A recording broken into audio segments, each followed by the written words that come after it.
thank you for letting me sit in on your lesson planning. So we're going over the lunar cycle.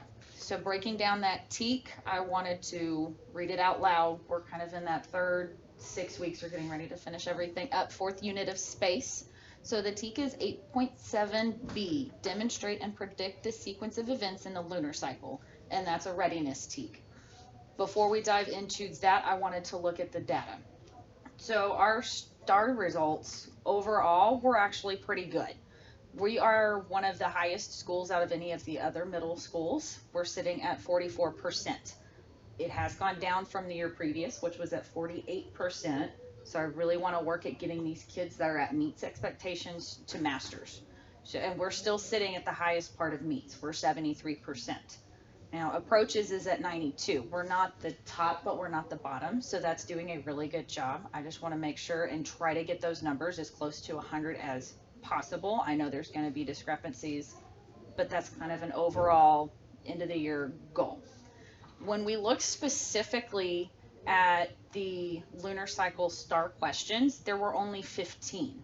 There are 30 questions for the sun, earth, and moon, so that is 50% coming just from one topic.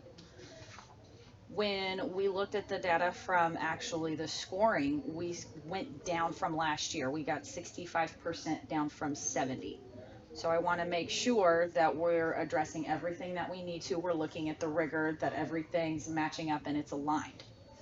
So thank you for letting me look through the post-test that you guys already have. I appreciate you working kind of backwards that way.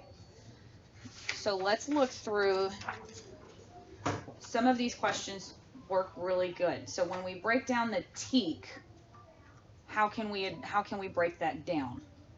So I think when we always look at the teak, one of the first things we look at is the verbs, and there's two. It's demonstrate and predict. And so what we try to make the kids do in our lesson plan is we want them to come up with something they can do to show what they're learning, like either a model or a diagram where they have to label the parts and pieces.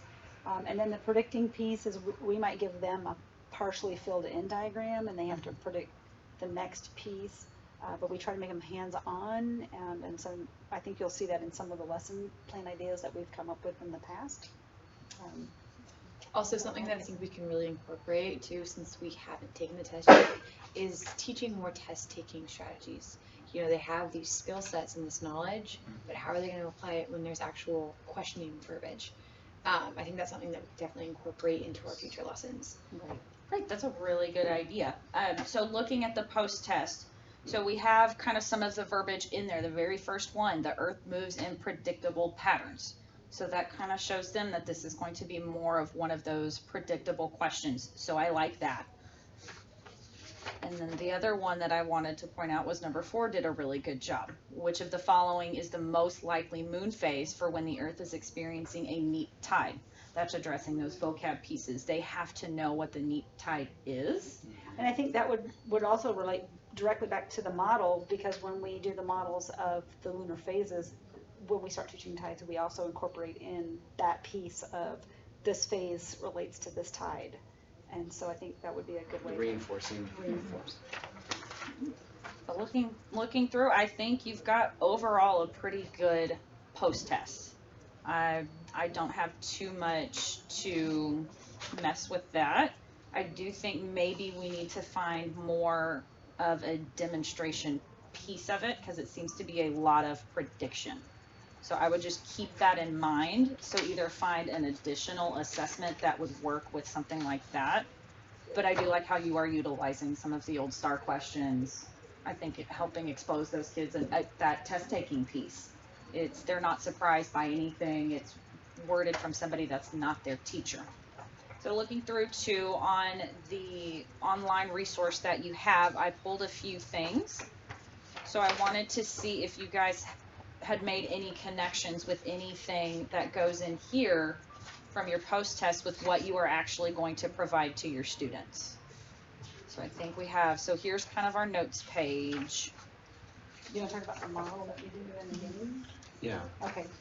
So for this activity, what the kids are doing is they're going to be in small groups and they're cutting these out. Everything's all face down and it becomes a race. So after after like we've already gone over teaching them the concept, we want to see how much they can remember. And so what they'll do is they'll flip it over, and then they'll see if they can rearrange the orders in matching the names, okay, of each phases as fast as they can. And so that was a way of reinforcing it, but also seeing that predictable pattern that you mentioned. Okay, Right, yeah, because that works. putting them back in order is where that prediction piece kind of fits into this activity. Mm-hmm. Perfect. Okay, yeah, I think all of that looks really, really good. Another thing I think we need to address is the practical application of it.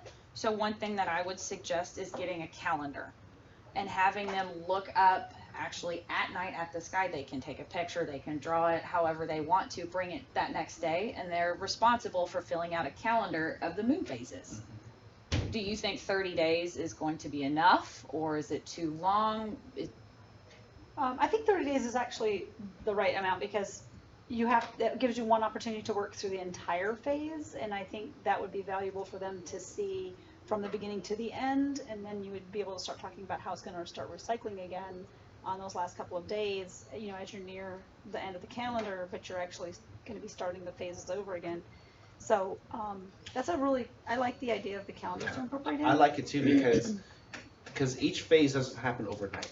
Right. So they need to know how many days does that phase continue to stay that way, and then so also having that predictability, knowing how many days in between does it start to shift to the next phase would be good. So the application piece. And we could use that as a warm-up, Okay. right? Maybe incorporating questions along the way with once they actually draw the pictures. And it could be, if they did take it home at night too, it could be a good homework check also to reinforce the fact of, did you actually look up at the sky last night? You know, And do what you need to do. Yes. Yeah. I like that. Perfect. And I like Perfect. the fact that you have a space for them to put the names of the phases too. yes. Plus faith in it, yeah. So now that's just That's a drawing. nice resource. And then one more thing I would like for you to address is that technology piece. So we have been using a lot of the Google Expeditions. They've got one that's specifically for the moon phase. And that's one thing that as a district and as a campus we wanted to address, is that proper use of technology. Because some of our students are not quite on the same page with that, but this is one thing, and they can even actually bring this home. They can print out the QR codes that scan that will pop up that augmented reality, the moon phase. They can walk around, they can look at it. It's something I think that hopefully that they will enjoy. So what I'm going to do is I'm going to let you continue finishing up your lesson plan. So what day do you think that you guys are going to be teaching this? Because I'd like to come and observe one of you.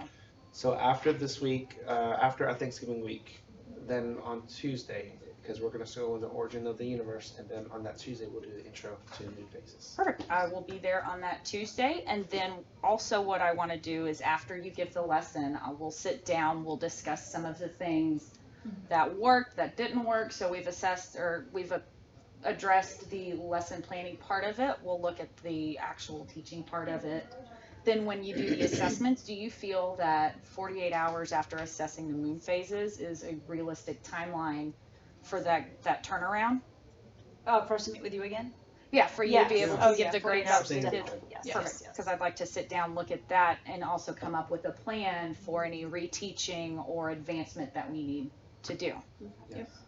Do you have any questions? Is there any other additional resources you guys need from me? 'Cause my door's always open.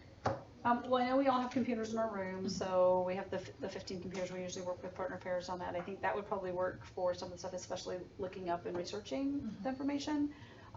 When we get to the AR part, is there the computer library? There are computers in the library. computers. We can just reinforce that they need to bring their phones Okay. from home. Yeah. Perfect. So we probably And I need can to always do talk that with the part. librarian if somebody doesn't have one. We Yeah. can partner. Okay. If we need any training with that, I can get that for you. Awesome. All right. Well, thank you so much for letting me sit in on this. Thanks for joining Thank us. Yes, thank you for Thank you. having Have a good afternoon. Yes.